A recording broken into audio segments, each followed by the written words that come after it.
নমস্কাৰ আশা কৰোঁ আপোনালোক সকলোৱে ভালে আছে সমূহ অসমবাসী ৰাইজকে ভোগালী বিহুৰ বহুত শুভেচ্ছা জ্ঞাপন কৰিছোঁ লখিমী কাঁহ পিতল ভাণ্ডাৰৰ ফালৰ পৰা আজি আপোনালোকক দেখুৱাবলৈ লৈছোঁ নিখুঁত কাঁহৰ হাতে তৈয়াৰ কৰা কাঁহৰ কাঁহী বাতি আৰু বহুত কেইটা কাঁহৰ অৰিজিনেল সামগ্ৰী প্ৰথমতে মই আপোনালোকক দেখুৱাইছোঁ এখন 11 ইঞ্চি সাইজৰ 700 গ্ৰাম ওজনৰ কাঁহৰ অৰিজিনেল কাঁহী মই বেক সাইডটো আপোনালোকক এই কাৰণেই দেখুৱাই দিছোঁ যাতে আপোনালোকে ধৰিব পাৰে যে এইখন হাতে তৈয়াৰ কৰা হয় নে নহয় আৰু এটা লগত বাতি দেখুৱাইছোঁ এইটো 5 ইঞ্চি সাইজৰ হয় আৰু ইয়াৰ ওজন আছে 300 গ্ৰাম সম্পূৰ্ণ হাতে তৈয়াৰ কৰা হয় আৰু 100% শুদ্ধ কাঁহৰ হয় মই আপোনালোকক সকলোখিনি 100% শুদ্ধ কাঁহৰ আৰু হাতে তৈয়াৰ কৰা বস্তুহে দেখুৱাইছোঁ এতিয়া কিন্তু কাঁহৰ দাম বহুত বেছি বাঢ়ি গৈছে আগৰে তেতিয়া একদমেই নাই গতিকে কিনুতে অকমান সাৱধান হ'ব আপোনালোকে এইবাৰ মই আপোনালোকক দেখুৱাবলৈ লৈছোঁ 100% শুদ্ধ কাঁহৰ হাতে তৈয়াৰ কৰা এটা সৰু সাইজৰ বানবাতি 300 গ্ৰাম মান ওজন থাকে এই বানবাতিটোত সৰু হয় কিন্তু বহুত ধুনীয়া হয় দেখিবলৈ সিম্পল হয় মই আজি আপোনালোকক সিম্পলবোৰে দেখুৱাইছোঁ কাঁহীও সিম্পল দেখুৱাইছোঁ বাতিও সিম্পল দেখুৱাইছোঁ আৰু বানবাতিও সিম্পল দেখুৱাইছোঁ কিন্তু কোৱালিটি বহুত ভাল হয় আপোনালোকে ইয়াৰ ফিনিশিংও বহুত ভাল পাব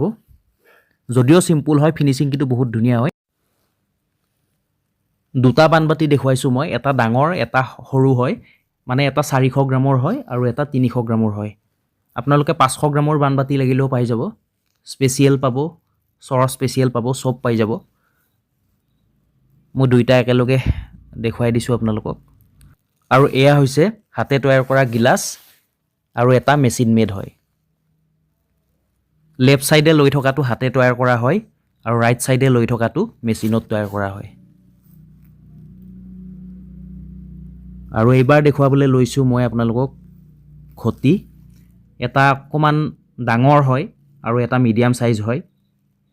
800 গ্ৰাম ওজন আছে মিডিয়াম সাইজটোৰ আৰু ডাঙৰটোৰ আছে প্ৰায় 1 কেজি 900 গ্ৰাম এনেকৈ আছে এতিয়া মই আপোনালোকক বস্তুবোৰ ভালদৰে এবাৰ দেখুৱাই দিবলৈ চেষ্টা কৰিছোঁ এইটো হৈছে 300 গ্ৰামৰ 5 ইঞ্চি সাইজৰ এটা কাঁহৰ হাতে তৈয়াৰ কৰা অৰিজিনেল বাতি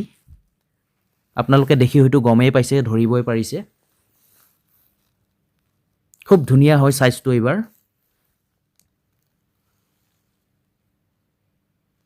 মানে 300 গ্ৰাম ওজনত এইবাৰ খুব ধুনীয়া সাইজত বনোৱা হৈছে বস্তুখিনি কাঁহ পিতলৰ যেহেতু ৰেটটো বহুত বেছি বাঢ়ি গৈছে আগতকৈ আৰু সেইটো কাৰণে তৈয়াৰ কৰাৰ ওপৰত বস্তুবিলাকৰ ওপৰত বহুত বেছি গুৰুত্ব দিয়া হৈছে বনাওতে যাতে কম ওজনত অকমান ডাঙৰ সাইজৰ হয়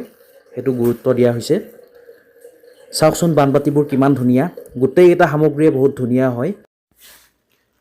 গতিকে যদি আপোনালোকৰ মোৰ ভিডিওটো ভাল লাগিছে অনুগ্ৰহ কৰি এটা লাইক কৰিব শ্বেয়াৰ কৰিব আৰু কমেন্ট কৰি জনাব আৰু কৰ পৰা আপোনালোকে চাই আছে হেইটোও জনাব আৰু অৰ্ডাৰ কৰিবলৈ আমাৰ ফোন নম্বৰ হৈছে 9101557034 আকৌ এবাৰ কৈ দিছোঁ 9101557034 আপোনালোকক এটাই প্ৰতিশ্ৰুতি দিছোঁ নতুন বছৰত আপোনালোকে সকলোখিনি অৰিজিনেল বস্তু পাব হাতে তৈয়াৰ কৰা সামগ্ৰী পাব কোনো চিন্তাৰ কোনো কাৰণ নাই আৰু ইণ্ডিয়াৰ যিকোনো ঠাইলৈ পঠিয়াই দিয়াৰ সুব্যৱস্থা আছে গতিকে আপোনালোকে অৰ্ডাৰ কৰিব পাৰে নিশ্চিন্ত মনে আৰু বিয়াৰ সেট অসমীয়া বিয়াৰ সেট সকলোখিনি আপোনালোকে আমাৰ ওচৰত পাই যাব কাঁহ পিতলৰ যিকোনো সামগ্ৰী আমাৰ ওচৰত আপোনালোকে পাই যাব অৰিজিনেল পাব আৰু আমাৰ যেহেতু কাঁহৰ শাল আছে গতিকে কাঁহৰ সকলো বস্তুৱে আপোনালোকে পাই যাব আৰু পিতলৰ বস্তু আপোনালোকে সকলোখিনিয়ে পাই যাব গতিকে আজিলৈ ইমানেই ভিডিওটো আৰু বেছি দীঘলীয়া নকৰো ধন্যবাদ